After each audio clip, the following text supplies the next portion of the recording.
Okay, I hadn't thought about that when I said the other thing. I just was like, there's no way they're going to screw over Chandler. They can't do it. They won't do it. I hadn't put together how enormous an incentive there is for them to screw over Chandler until today. And I was like, oh, that is a big incentive, dude. That's not a big incentive. That's an absolutely mind-boggling, huge incentive to screw over Chandler and do the Gaethje fight. All right, Jesse on fire. I got topics for you guys. We're going to talk about two things. A, we're going to talk about Jamahal Hill, who went in on Ariel Helwani. He has a very detailed video that he put together showing what Ariel Helwani said to Yuri Prohaska, and he's responding to it, and he is unhappy with Ariel's coverage, and I will tell you what I think about all of that. I'll show you what he said. I'll show you what Ariel said, and he's also mad at Yuri, and Yuri said some things that, I mean, it's not like, I don't think Yuri meant anything by it, but it, aggravated Jamahal Hill I can certainly understand exactly why. So we're going to go over that.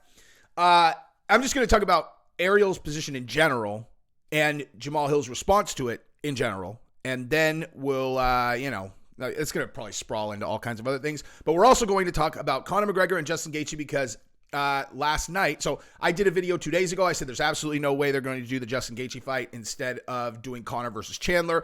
And then yesterday on Twitter, Justin Gaethje says, sign the contract, and Conor McGregor says, signed. And everybody's going, wait a minute, is that fight actually happening? So I'm going to tell you what is actually happening there because there is more information afterwards related to whether or not that fight is actually signed and whether or not it will. And then also, I am going to update my opinion on that. And I said there's no way they're going to do it. There is a way that they would do it. And it's a big motivator that had not, I don't know, I just figured it out today where I was like, wow, that is a huge reason to do, Gaethje versus Conor. It doesn't mean that they're going to do it at all. And I think they would take great care of Chandler in the case that they did do that. But I'll go through this all in, very fine detail in a second.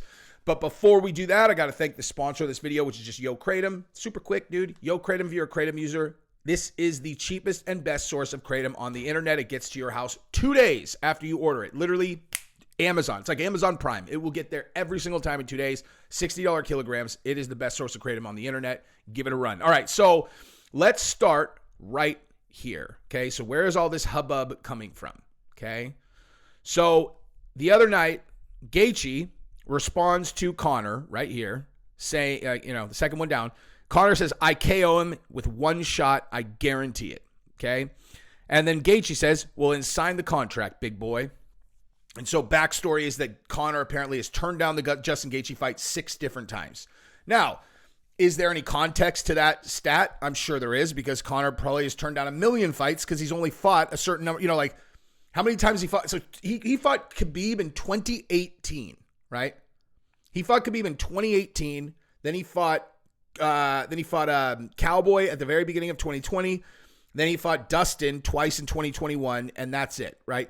You have any idea how many fights they probably offered Conor in between then? Although I will acknowledge that in 2020 he was offered 0 fights. I'm just saying, like, the guy probably gets offered fights constantly. So whether or not he's ducking Gaethje, maybe he is, maybe he's not. But the fact that he's turned him down previously does not necessarily mean that he's like specifically turning down Gaethje. It might mean that, but we don't know because, he just hasn't fought very often.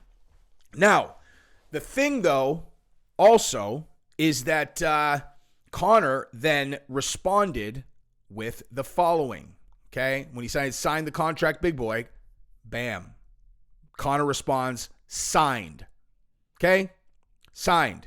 So, does that mean that Conor signed the contract? Is that what that means? Because that's how a lot of people are taking it. I must have gotten this texted to me 500 times last night. Dude, you said there was no way it was going to get done. He signed. I'm like, He attached a signed picture of himself. I think the point, I don't think he's saying that he has a signed bout agreement, immediately afterwards. I think he's saying, here's something I signed, get off my nuts. I think, right? I think. Now, the reason why I could say almost unequivocally that is exactly what's going on is the following, okay? The following. Now, I could pull it up for you, or you could just take my word for it, but Michael Chandler did an interview today saying that he has heard all the noise. He's not worried about it. As far as he understands, his fight with Conor is still on. He hasn't heard anything different, so he's not even worried about the noise. He thinks that Conor is just getting in the mix after a pay-per-view, which is what he does every single time. Now, I totally agree with that because Conor does do this after every single pay-per-view. And like I said in my original video that I did 2 days ago, there is no possible way that they would just completely upend, usurp Chandler, who was his co-coach on Ultimate Fighter, and just be like, boom, boom, boom. You know, Gaethje got a head kick knockout. 48 hours later, we have a signed bout agreement with Conor just completely screwing over the other coach. Like, there's no possible way normally that would be possible. The only reason I'll even say there's like a 1% chance of that happening is because it's Conor, and maybe like Conor's being such a pain in the balls, and the UFC's all, hey man, would you fight Gaethje? You know, would you fight Gaethje? And Conor's like, sure, I'll fight Gaethje. You know, he's being super just they're like anything to get Conor signed. That's not the real reason, though, that I think that there is a possibility that they would actually do this fight. I don't think that there's any plausible scenario in a million years that they have a signed bout agreement between Conor and Gaethje, and Chandler has not even been consulted. I would call that impossible, actually, because that would show such an enormous amount of bad faith on the UFC's part. And I know people love railing on the UFC. Oh, the UFC screws over its fighters all the time. I am not saying that the UFC would even necessarily, just out of the goodness of their heart, not do this. Although I do think that these guys do take their word seriously. I'm not saying that they don't. You know, if they're like, look, man, I'm giving you my word, we'll take care of you. I hear a lot of stories about the UFC saying they'll do things and then doing it. I have not heard a lot of stories about top level guys being promised things and then the UFC just completely takes it away and doesn't take care of them. I've never heard a story like that. So my point is that out of self-interest, they wouldn't do a thing like that because they need these top-level guys to trust them. You know, they need these guys to trust them. Like if they say, look, if you do this, we'll do this.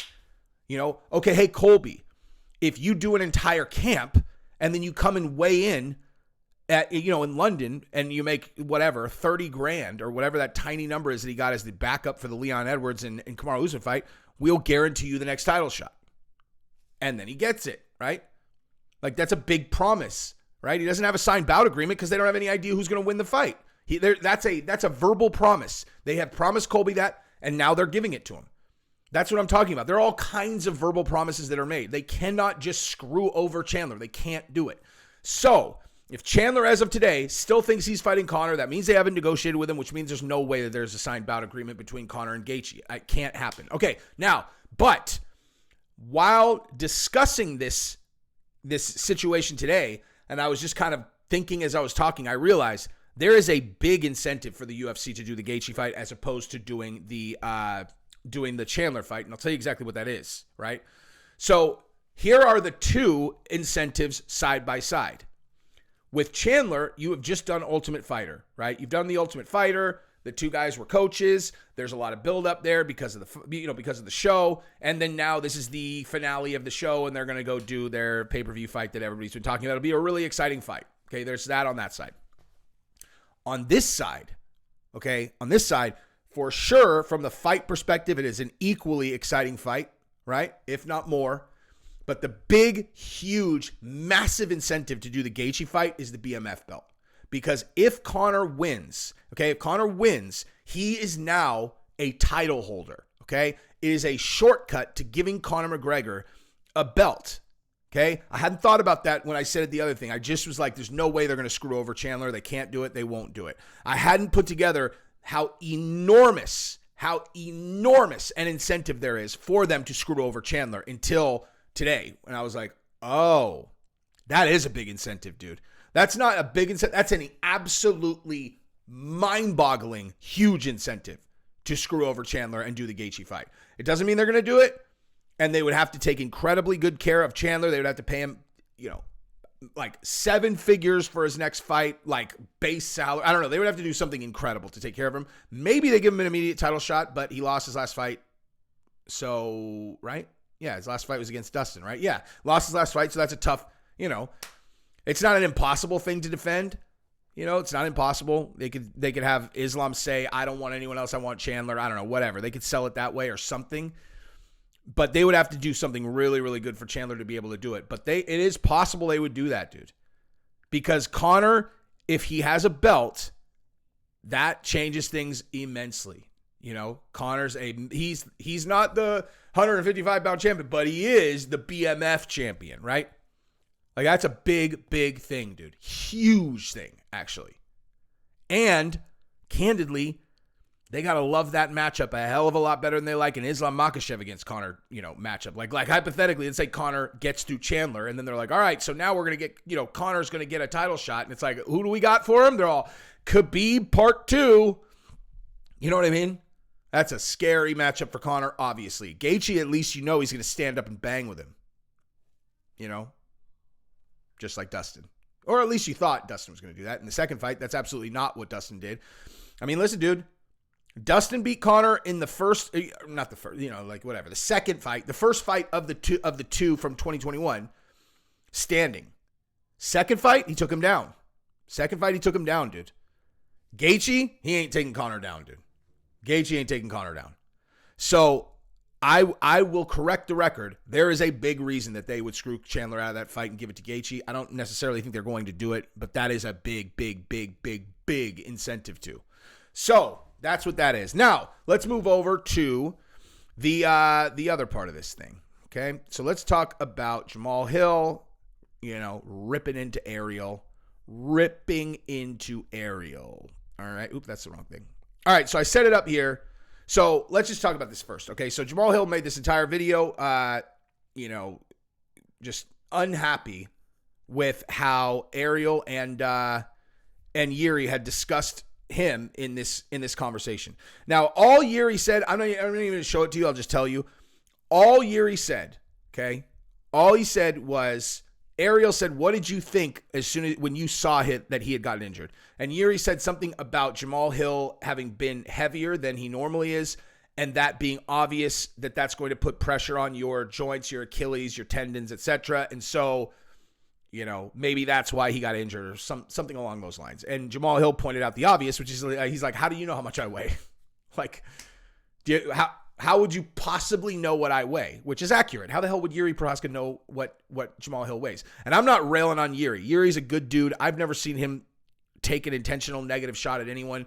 I really believe that this guy is like exactly what he portrays himself to be, which is like this like Zen samurai guy, I don't think that he was trying to be nasty at all. I saw him kind of carefully thinking about what he was going to say, but it's a completely, valid point. How the hell do you know what I weigh, bro?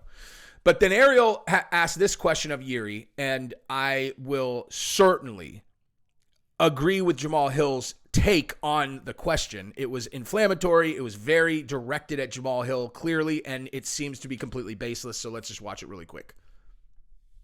Whoops. It all kind of comes back. But it was interesting. I thought the way you handled it said a lot about you, because for the last few months, even his last post on Twitter before the announcement that he was out was like insinuating that you were taking too long, that you were afraid, that all this nonsense. And then you say to him, I wish you the best. And then he responded to you. But over the last few months, a lot has been said about you, and you took the high road and wished him well.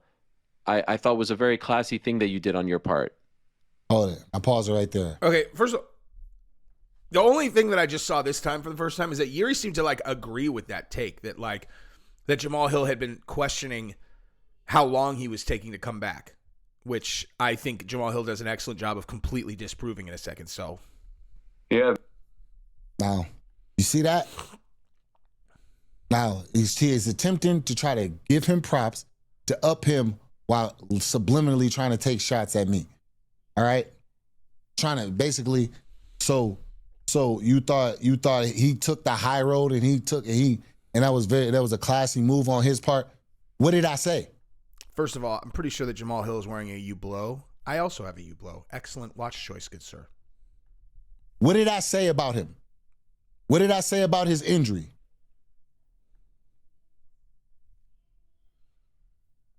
Really? Like, I got a clip. I have a clip. Now, this was the night before my injury. Hall of Fame, red carpet interview. All right? Where they asked me about Yuri Prohaska and his injury. A lot of people are waiting, probably asking you, when is Jamahal Hill going to fight again, defend the title? Any idea when that might be?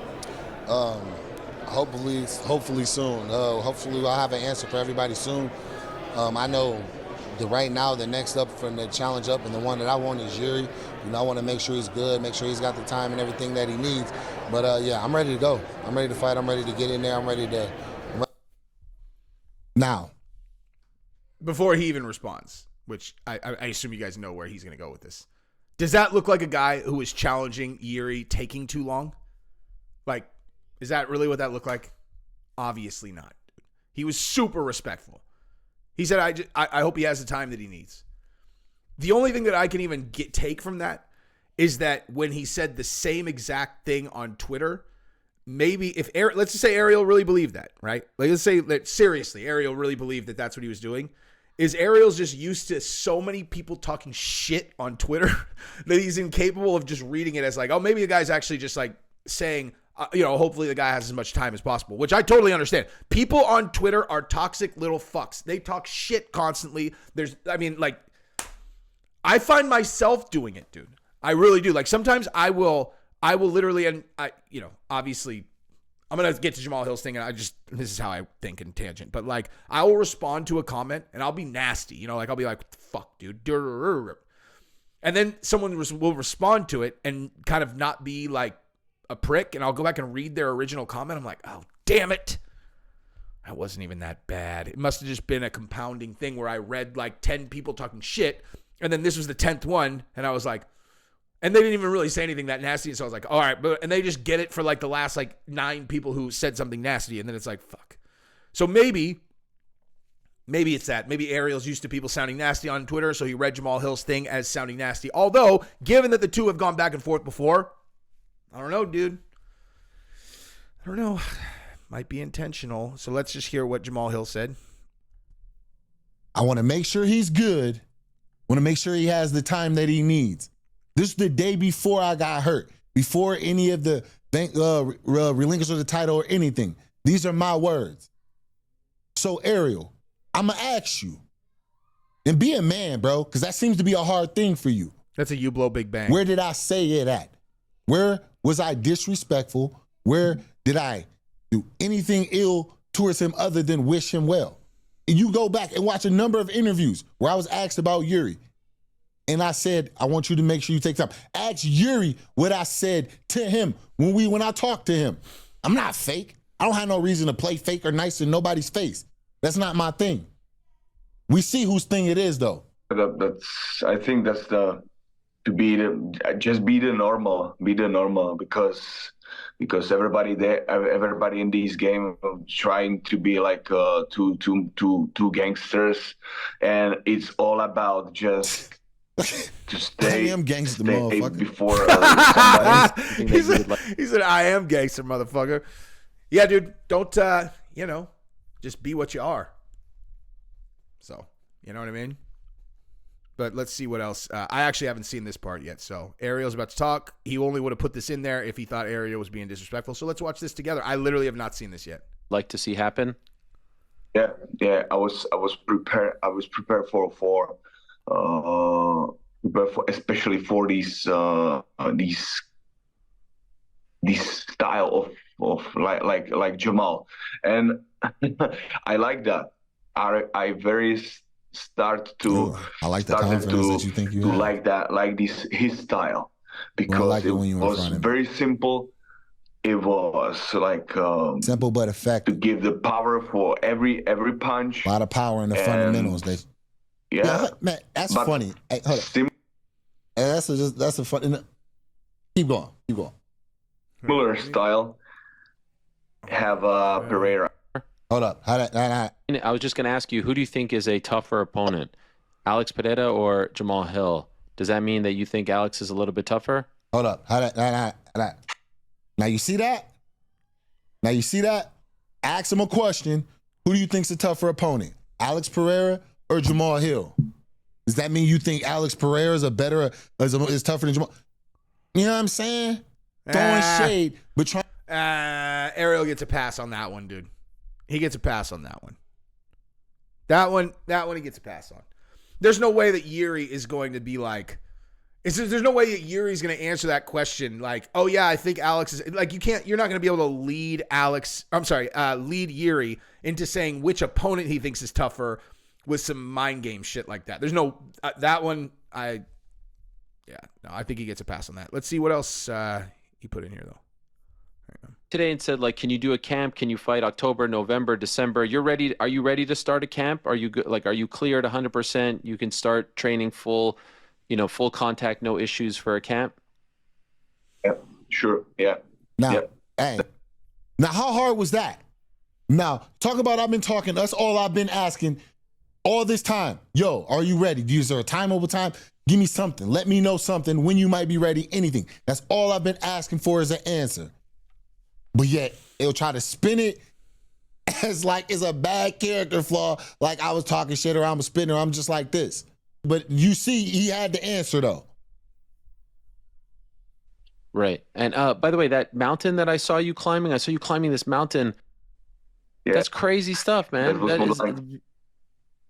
When was that? Yeah, it was in Europe, the highest mountain in Europe. And it was. All right, so I assume Jamal's going to be like, look at him kissing his ass while he's such a prick to me. I'm just operating under that assumption. Let's see what else you got. Let's keep going.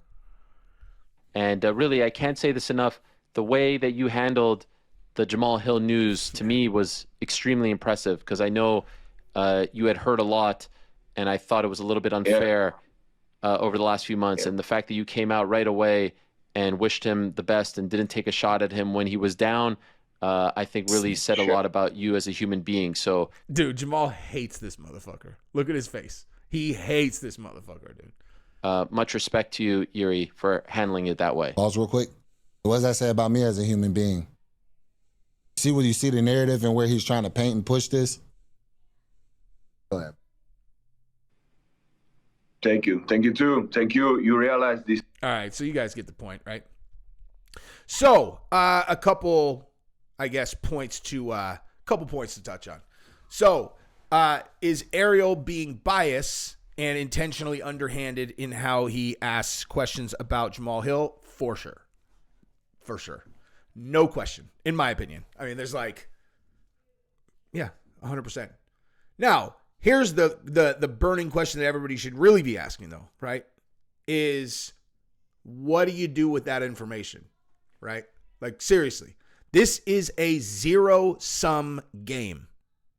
It's combat sports. If you're a fighter, if you're a YouTube creator, if you're both, what's the end game from anything that anyone does, dude? Okay? Is it good for you? Is it bad for you? And the answer for Jamahal Hill is Ariel being a prick to him is good for him because then he gets to create a response, which gets a bunch of, views and attention, etc. He gets to put his personality out there more. I think Jamahal Hill is super likable. Obviously, he seems like a dude I would get along with very well. Ariel stirs the pot, and then people are talking about Ariel. Okay? Ariel's a lot of things. Dumb ain't one of them, dude. Dumb ain't one of them. I do think that it's like if you're going, but it's like, dude, if you're going to be, everybody's a person, right? Like if you're just going to be, like, you're like, I'm a journalist, dude. I keep it, I keep it 100. I don't look at things, I don't get tied up in the bias or whatever. It's like, I mean, come on, dude. Come on. That is ridiculous and not true. Absolutely not true at all, right? Ariel does internet beefs, right? Ariel said that Joe Rogan almost got kicked off Spotify for sharing misinformation. Just, obviously you could just take everything I said about Luke Thomas in my Luke Thomas video and then just apply that over there to Ariel in the exact same scenario, right? Exactly the same. Where it's like, you really? Am I really going to go down this road? No, I'm not. I'm not doing this again. If you saw the Luke Thomas video, just literally take that out, edit out Luke Thomas, insert Ariel Helwani, boom, bing, bang, boom, done. Now, obviously, I wasn't looking to get into an internet beef with Luke Thomas, or else when he was like, Jesse's a I would have been like, Luke Thomas is a and instead I was like, hey, yeah, but you did a video about what you got wrong on the pandemic, right? So apparently, I got you to do some research, which was all I was looking to do. So there's that. So Ariel, do better research, guy, on that stuff. And if you want to get into an internet beef about that I'm fucking in for.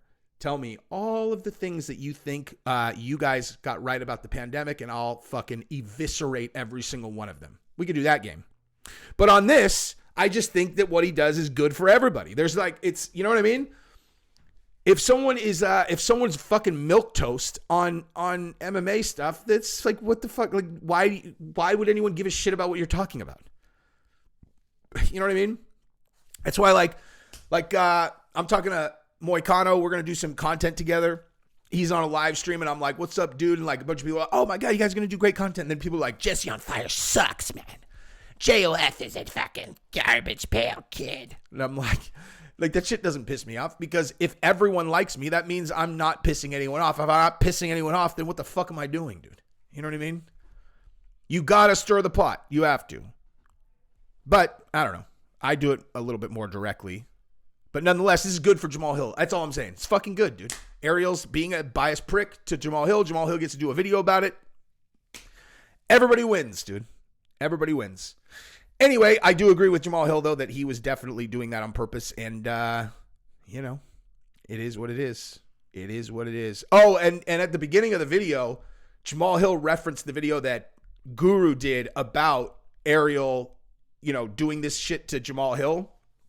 So, like, I mean, there's no question that he does that. I mean, there's fucking no question, dude. None at all. I don't really I can't remember what the reason. I can't remember what was the reason that he originally went at Jamahal Hill. If it was politics, if it was something political, if it was some like right-wing shit, then someone needs to remind me of that in the comments, and I will change my tone. That's the only thing I'm fucking dragging people for now, dude. People want to play like the heart. You want to bring fucking politics into the MMA community. I will fucking light you up for that all day. If it's that stupid shit, that I'm in for, dude. But just other dumb shit. Jesse's an idiot. Okay. Well, why don't you address one of the things that I said? Why don't you disagree with me on a point that I've made? You know, if you don't like that I made you look stupid, that's one thing. But like, you know. But if they want to talk nonsense about Kyle Rittenhouse and stupid shit like that, I'll fuck their mouth every single time. Every single time. You're not going to win, though. You're just going to find out, like, fuck, I didn't realize how misinformed I was. I should probably do a video, you know, correcting the record. You know? It's a tough lesson to learn. And it tastes really bitter when I have to barbed wire it down your throat. But, you know, it is what it is. Anyway, that's what I've got. Peace.